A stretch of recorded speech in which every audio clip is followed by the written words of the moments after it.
కాపులు ఆంధ్రదేశపు ఏకైక పూర్వ గ్రామాధికార జాతి. ఆనాడు రెడ్డి కులము కాపులలో అంతర్భాగమై ఉండేది. వారు కాపులే. సుమారు 1500 సంవత్సరాల సుదీర్ఘ కాలం గ్రామాన్ని ఏకచక్రాధిపత్యంగా ఏలిన గ్రామాధికార వ్యవస్థ కాపు వ్యవస్థ.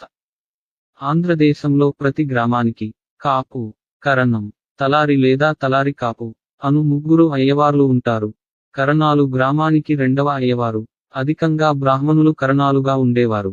కాపులు గ్రామానికి మొదటి అయ్యవారు. కాపు అష్టాదశ వర్ణాలకు పెద్ద తీర్పు చెప్పువారు. చాళుక్య కాలంలో కాపులు అష్టాదశ వర్ణాల వారికి గ్రామ పరిషత్లు జరిపేవారు. చాళుక్య పాలనా యంత్రాంగంలో కాపులను గ్రామిణి, కుటుంబీ అని కూడా పిలిచేవారు.